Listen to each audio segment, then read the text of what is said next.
Whether you're watching your favorite NBA team at the arena, the bar, or hanging at home, grab an ice-cold Michelob Ultra and enjoy every moment of the NBA season. Stock up today and watch your team drop buckets with a bucket full of ice-cold Ultra. Michelob Ultra. Superior light beer. Enjoy responsibly. Copyright 2026 Anheuser-Busch. Michelob Ultra. Registered light beer. St. Louis, Missouri. Must be 21 plus to order alcohol. Alcohol available only in select markets. Study and play come together on a Windows 11 PC. And for a limited time, college students get the best of both worlds. Get the Unreal College Deal. Everything you need to study and play with select Windows 11 PCs. Eligible students get a year of Microsoft 365 Premium and a year of Xbox Game Pass Ultimate with a custom color Xbox wireless controller. Learn more at windows.com/student offer. While supplies last. Ends June 30th. Terms at aka.ms/collegepc.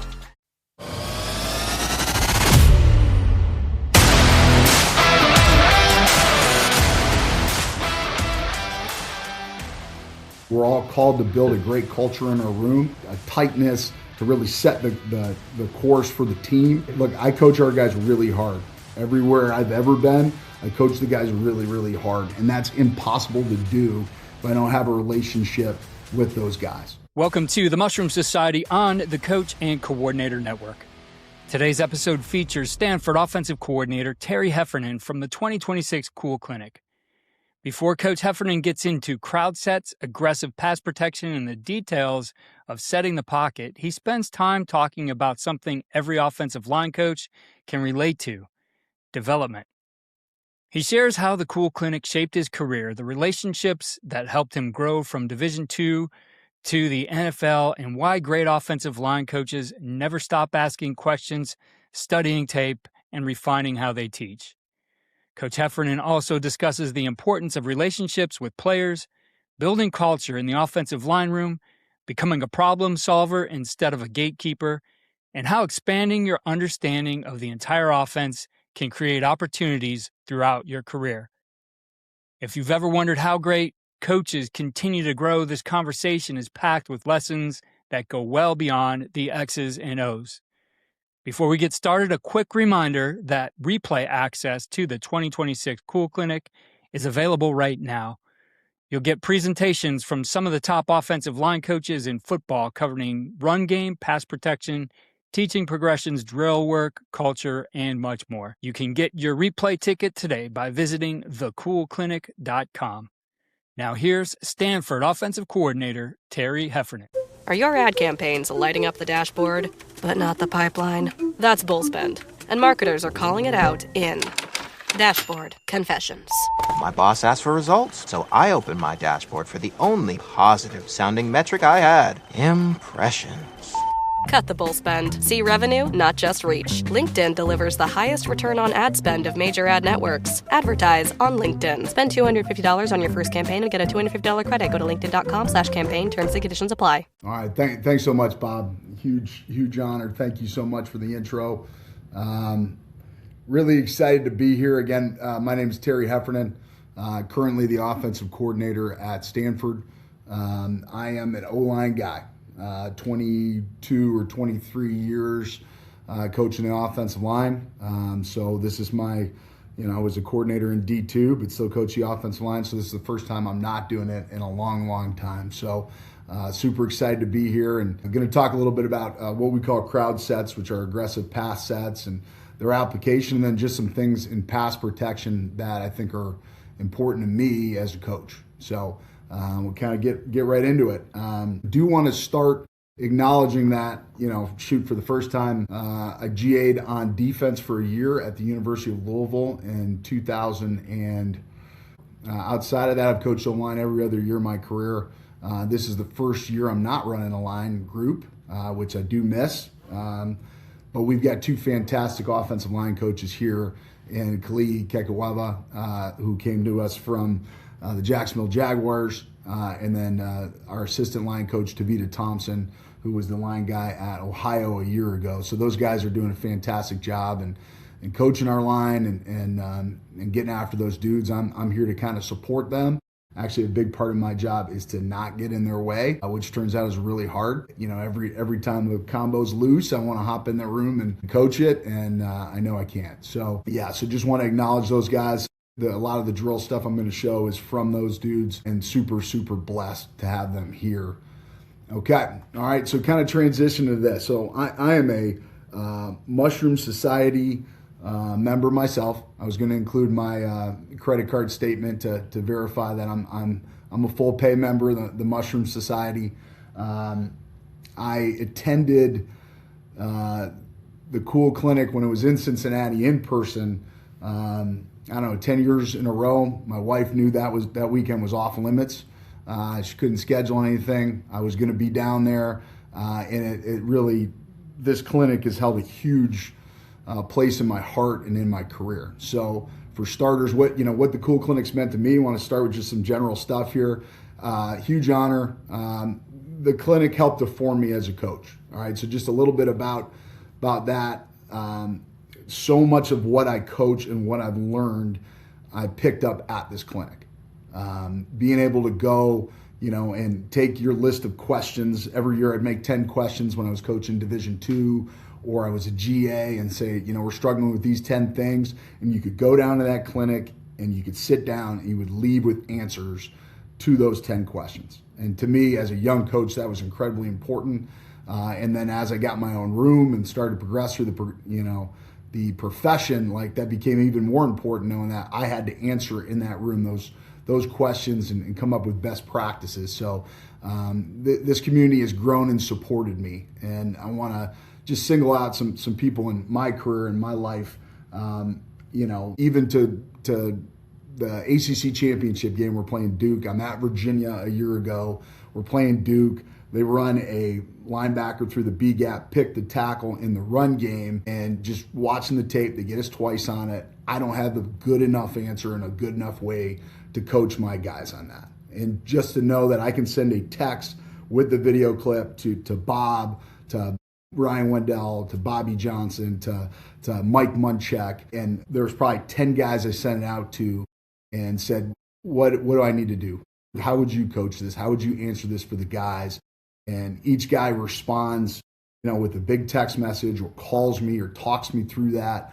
That's where this community is special. Our job is special, of guys being willing and excited to help people. And so, I'm incredibly blessed. I was a GA at Michigan in 2004 and 2005. And Andy Moeller was the guy I GA'd for. He's one of my biggest mentors. Andy spoke when I was at this, when I was GAing for him, he spoke at this clinic. So on Friday nights, the college guys used to get 45 minutes. I remember Andy calling me all through spring recruiting and saying, hey, add another clip. We were talking gap scheme combos. Add another clip, add these clips. And I remember his edit in the end was like, if you just let it run, it was like an hour and 17 minutes long for a 45-minute speech. But that was how important it was for him to be prepared, for him to, the honor, just being a part of it and making his tape. It was awesome for me, and I thought maybe someday I'd have the opportunity to speak, and super blessed to be here. So this clinic has provided me very real opportunity. So I do want to share this story of, I was coaching Division II at Wayne State in Detroit. I went to the C.O.O.L clinic, introduced myself to Jeremiah Washburn, who was the assistant O-line coach at the Lions at the time. Wash and I struck up a friendship. I went out and watched a couple practices. He was elevated to the full-time role in Detroit. I reached out to him because of that relationship that started at the C.O.O.L clinic. He invited, he said, hey, I think we can get you an interview. And I was able to go from Division II to coaching in the NFL. And that began with my time at the C.O.O.L clinic. So I think building the community, reaching out and building those relationships not only can help you from a football standpoint, but for me, going to Cincinnati and sitting in the room and making relationships afforded me the opportunity to coach in the NFL. So that's just my own experience. I'm glad to have the ability to contribute, and certainly grateful for this opportunity. Okay. All right, just a couple things. I do think there's a generation of coaches that are missing out on this thing being in person, right? So again, I would go every year. and it was a pretty well-worn routine. And I was not making a lot of money. I'm a Division II coach, so I'm budgeting and buying the DVDs. And now that's my Jim McNally teaching series DVD from when I moved from Virginia a couple weeks ago. I still have all of the DVDs. I do not have the ability to play them on anything. I do not own a DVD player, but they've gone with me every move. This is my 10th spot.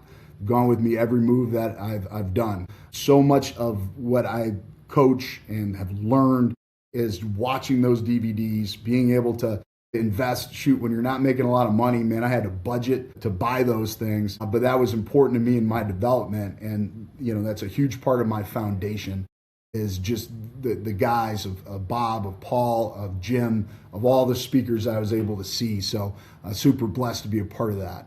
I do think what we're missing from the virtual clinic is, one, coming down and splitting 4 O-line coaches in a hotel room and at the Millennium and Cincinnati. Scott Wooster is the head coach at Grand Valley now. I slept on his floor a couple years, and to kind of soften that blow, we'd go to Montgomery Inn in Cincinnati. Any Ohio guys know that. Good place for ribs. I'd get the ribs and the chicken, and then we'd head across the river there to the Hofbrauer House in Newport. So they always made, you got tougher on Saturday because you came in with a bit of a headache from staying out too late. The Hofbrauer House was almost exclusively O-line coaches at that time. So the average, weight was over 300 pounds. There were a lot of guys, working through base blocks and combos, but, and drinking dark beer out of huge steins. So, what an incredible time to be an O-line coach, and also to learn and to grow and to build those relationships.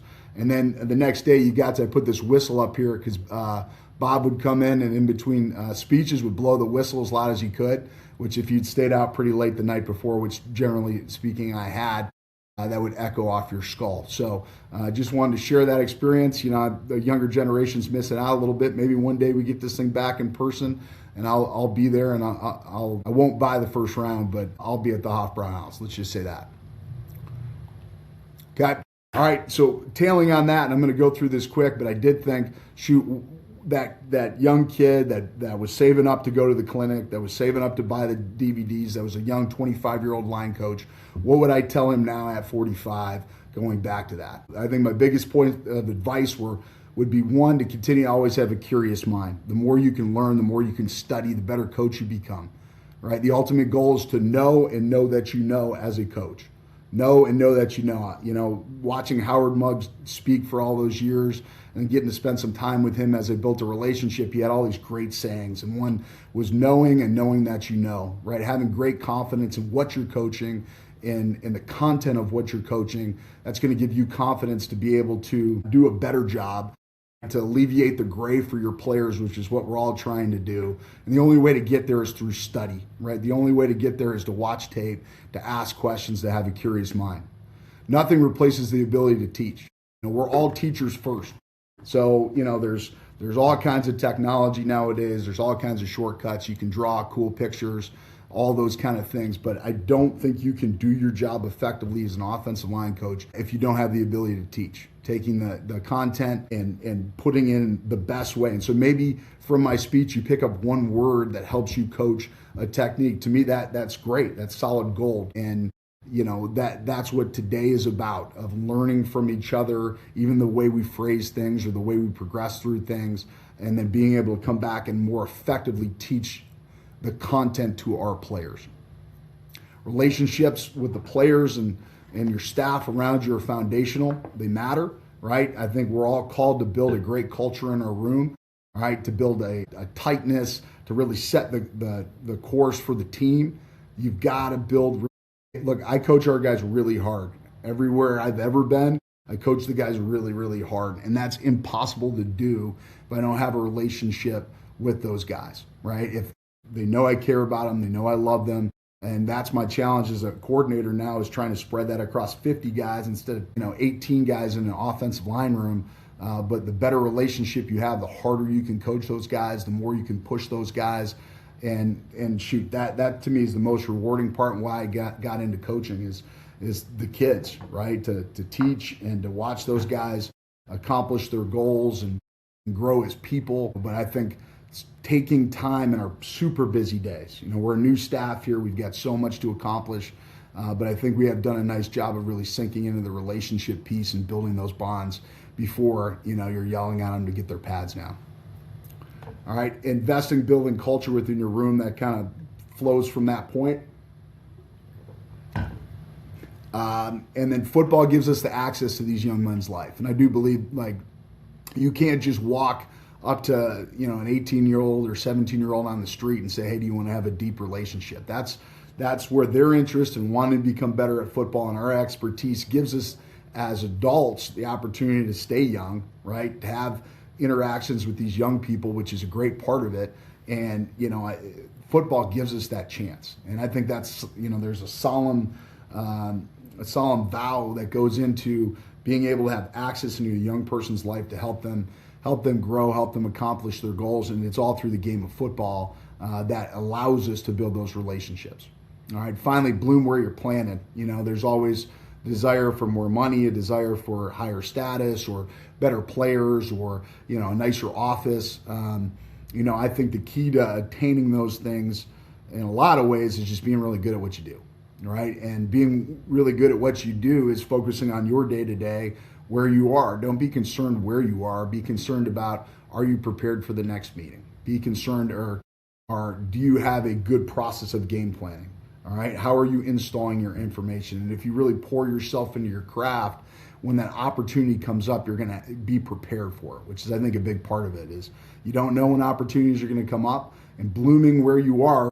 All right, making the most of what you do, where you are, is such a huge part of your preparation. It's easy to get fixated on the other things in life. And shoot, guys, I coach NAIA football. I coached D2 for 6 years. I coach FCS. So I've worked my way through the progression. So I'm not just a guy sitting in a nice office with nice trees behind me now. That's been a big part of my life too. And the more I focus on the task at hand, the better coach I was. We'll get back to Coach Heffernan in just a moment. If you're enjoying these conversations, consider joining the Mushroom Society. The Mushroom Society is a year-round community built specifically for offensive line coaches who want to keep learning, sharing ideas, and improving their craft. Members get access to exclusive content, coaching resources, monthly learning opportunities, and live meetings with coaches from across college and professional football. This month features a special roundtable discussion with Angus Reed, Stephen Siassi, and Lauren Hensley focused on teaching methodology. Instead of debating techniques, they're discussing how they teach what they teach, how they build progressions, how they organize learning, and how those decisions influence the drills they use and the way they structure practice. If you're interested in becoming a better teacher and creating more effective learning environments for your players, it's a conversation you won't want to miss. Learn more and join the Mushroom Society at mushroom-society.com. The link is in the description. Now let's get back to Coach Terry Heffernan. Zootopia 2 has come home to Disney+. Let's go! Get ready for a new case. We're gonna crack this case and prove we're the greatest partners of all time! New friends. You are... Gary the Snake. And your last name? The Snake. Dream team. And new habitats. Zootopia has a secret reptile population. You can watch the record-breaking phenomenon at home. You're clearly working at Zootopia 2, now available on Disney Plus, rated PG. Just a couple of very quick points on O-line coach to OC. All right, I'm sure somebody in here is saying, one, why would you want to do this? I never thought I wanted to be an OC. I was more than happy, and my cup was filled as an offensive line coach. The opportunity to work for Tavita Pritchard, our head coach here, was exciting and exceptional. And I'm stretching, like Coach talked about. It turns out there's a lot of receiver splits, motions, pass concepts that I certainly early in my career didn't worry about, but it's a big connected game, and I'm excited to look at this from a coordinator standpoint from the O-line perspective. All right. The biggest point is if you can coach O-line, you can coach anything. So this week alone, I've run meetings with other position groups, and it's always shocking to me really how little they've got on their plate. And that's not a shot at any other position group, but to think you're coaching one guy on the field, or here's all that he's got to know. Man, it's so much easier than coaching the offensive line. So I think If you can work through the organization that it takes to coach the line, if you can build the culture in that group of guys who are sore and grouchy and tired, all those kind of things, and build the cohesion of 5 players playing together as one, you can coach anything in sport, and I fully believe that. Coaching O-line requires intense focus on the task at hand, right? So everybody's trying to gain, how do I get their pads down a little more? How do I get their hands tighter? How can I clean up the footwork? All right, so as an O-line coach, I always felt I needed to have an intense focus on exactly what the task at hand, okay? Now, there's a space between this because in my life there was a shift, right? I think the way the game has changed as an offensive line coach, the more wider scope with that intense focus you can have, the better you're going to be, right? I had this opportunity to be an offensive coordinator in part because of an attitude shift of my own. I was happy, more than contented being an O-line coach for the rest of my life. All right, then as the game shifted, as we start moving people and motioning guys into formations, and now the center better understand the coverage, right? I found it really important for me to increase my scope as an offensive line coach, right? The game is intricate and connected.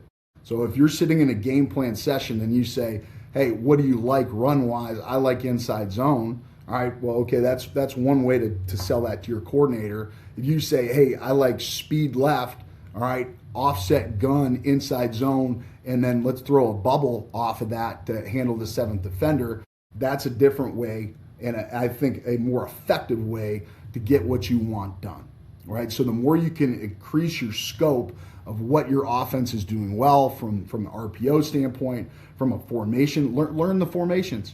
Learn your guys' formations. I know there's a bunch of them, right? You don't have to know the one that flips maybe the F and the Z, but shoot, I always kept, when I was at Virginia, our formation sheet right next to my computer on my desk because I wanted to be able to speak in the terms that everybody could understand when I'm suggesting a play, when I'm talking about it. And, you know, with the where I think football's going is building extra gaps with receiver motion and blocking in the RPO aspect. Like, it's all, you want to run the football, everybody better be all damn involved, right? And as a line coach, you better know exactly who's blocking what, all right, who the quarterbacks read on that RPO, and how we're going to gain that extra gap with the motion. So I think expanding your scope to that in your offense and in your study is really important. And it's also going to potentially open up opportunities for you down the line.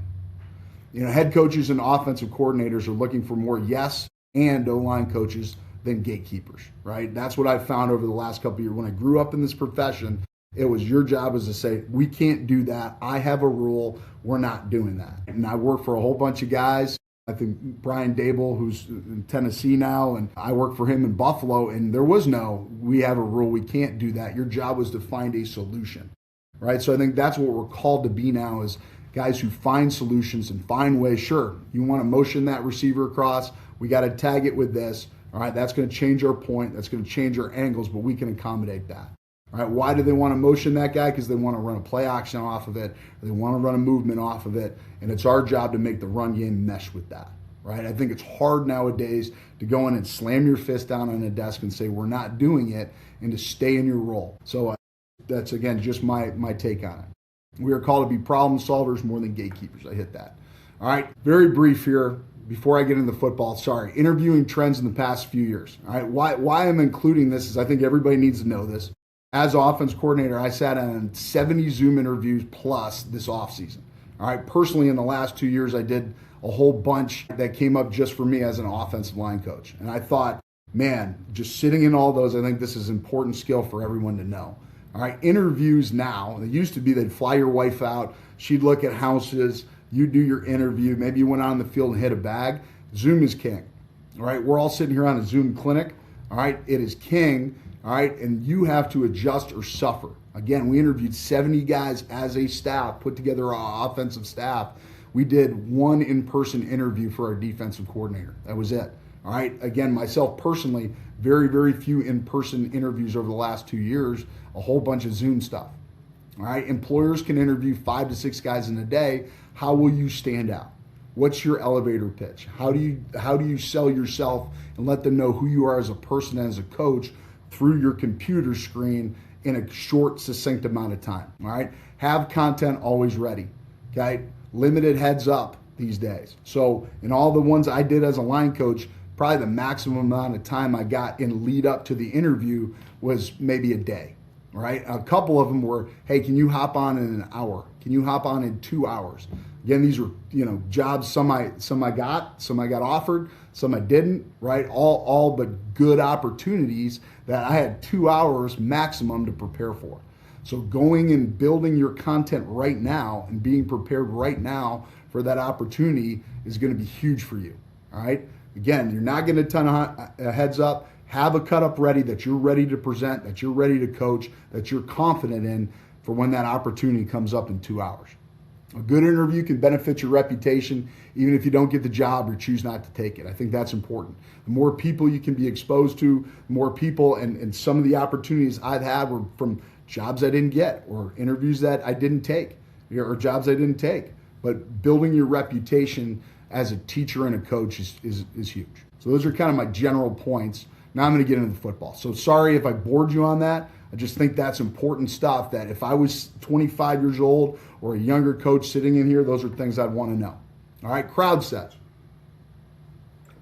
All right, crowd sets are defined as aggressive sets. We're trying to eliminate the space between the defender and us.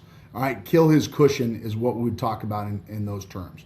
All right, it should be and so when I do this in the room, we start talking about crowd sets, I get up on one of the younger squirrely linemen and stand inappropriately close to him, right? He gets kind of awkward, and that's what we want it to feel like for the defense. They should be off their timing. They should be like, we got Lyndon Johnson over here on the right. That's a powerful stance for a politician to get right up on somebody's toes. The image on the left, I did 3 hours of HR training last month. All right, I'm sure most of you have had to go through some of that online training. All right, turns out if you stand too close to somebody in the workplace, you can be written up for HR. So this is an awkward spacing here between this guy and this girl. That's what we want this set to feel like for the defense.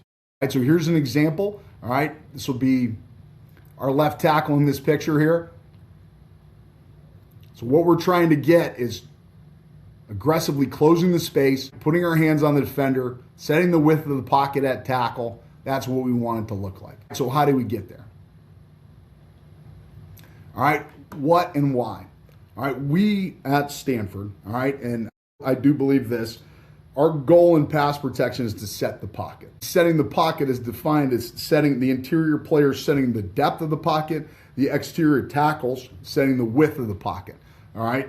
The most important person in pass protection is the quarterback. I'm sorry, this isn't the Rivals 5-star camp, right? We're out here to build a pocket for the guy throwing the football. And we've got to do that by setting the width and setting the depth. Why I believe in an aggressive set is to negate the athletic advantage of the defender. These kids you're recruiting out of high school, all right? The guys you're blocking, the defensive ends, the athletic defensive tackles, people are going down the hall in their high school and asking them to run track. Asking them to run hurdles, right, to be on the basketball team. Chances are the guy you're recruiting to play guard is maybe getting asked to be on the shot put team, or he might be asked to build sets for the theater program, right? It's a lesser athlete that we're getting. It's just how it works. All right, so let's try to teach a technique where we can make this thing a fight, saying we're tougher than that other person, right at the line of scrimmage, and to negate the athletic advantage of the defender. All right. We want a physical and aggressive approach to pass protection. So much of what we're going to coach in the run game and the mentality is attacking. All right, get in that guy's grill. All right, put your hands on the defender right now, knock him off the ball. So I think the more you can aggressively pass set, you're getting repeat teaching reps at what you want in the run game. Great balanced position, hands are tight, aggressive attack and mentality. All right, so I think there's awesome carryover from this, all right, into the run game. All right, and it helps to build a mentality. Look, we're not just kicking back and catching guys. We're not just setting back and getting driven into the quarterback. We're going to take the fight to these guys. All right, and a big phrase we use a lot is allows us to win the first significant strike. All right, winning the first significant strike is what we're trying to gain here. We want to be on the defender before he can generate any force and get to his moves. All right, here's a question, okay? All right, what is the most disrespectful piece of equipment on a football field? All right, you can think about that. Is it Is it the 5-man sled? Is it this? All right, I've got a strong feeling on what the most disrespectful piece of equipment on a football field is, and it's here, right? Okay, so I don't know, this is Neil Gilman here. All right, everybody's got these pop-up sleds. It's got 2 arms on it. All right, just stands there. It sits out in the rain and gets rained on, and it's meant to represent an offensive lineman. That's just ridiculous, right? Like, we're just going to stand there, extend our 2 arms, and let them get to their move, right? They're down there, and they love it. The defensive, you can watch them. They're going 1, 2, 3, chop. 1, 2, 3, rip. And they feel awesome. And they put it on Instagram. They put it on Twitter. All right, and there's guys that just train that shit. All right, well, what if, as that guy goes to go 1 in his 1, 2, 3, you get punched in the face, right? You get punched in the chest with tight hands. All right, now he's off his plan. Now he's off his timing, right? So I think giving our tackles, especially, the different options of, in certain protections, taking an aggressive set, in certain protections, taking more of an angle set, can throw off the timing and the junction point of the defender, right? So I think that's why we do this. All right, main coaching points are sudden from stance to first contact. The easiest way to get beaten pass protection is to not get out of your stance. All right, sudden, get out of your stance and be explosive. Close the space with hands and feet, but not upper body lean. All right, we're taking the air out of this thing, moving our hands, extending our hands quickly. All right, closing with our feet, but not leaning our upper body. That's why I don't say jump set. All right, I used to coach a jump set. That's where this term came from. Guys were jumping out of their stance, throwing their head forward. So we just thought, all right, well, it's a crowd. Like, you're on a crowded train, right? You're pressed up against the defender. He's awkward. He's got no room to work. That's what we want these sets to look like. All right, quick strike over powerful strike, loaded powerful strike. Sure, we'd love to have power, but it's more important for us to win the first significant strike with our hands getting to the breastplate quickly than it is to have a ton of juice behind it. All right, the goal is to kill the cushion. That's what we talk about. Kill the cushion between the defender and I. That allows him to generate force. Again, this kid ran high hurdles in high school, this defensive end. All right, he's used to getting up to speed with 3 steps. If I don't allow for that, there's going to be a lot less force that I've got to be able to sit down. Setting inside out, right? Inside relation to the quarterback, all right? Whether it's your aiming point's inside eye or it's inside number, all right? That's where we need to get. We're nice in a balanced foot position, all right? Great bend in our lower body, good feet, all right? Balance to be able to sustain that contact. If the contact's going to occur early, we're going to have to be able to sustain it for a long period of time. All right, control defender's breastplate. So we talk about that. We use the fit shields, all right, where there is a breastplate on the shield itself. We want to punch with our hands tight, elbows scraping our rib cage, all right, hands tight and clamping, and this always begins as a 2-hand strike. All right, now I do teach independent hand usage, but as I teach a crowd set, it begins with the fastball, right? We talk about 2-hand strike for us, and this is our fastball. If we were a pitcher, we're going to throw that thing 80% of the time, and as the defender gets further off our pads, we're going to go to the curve or the slider, which is our independent hand strike.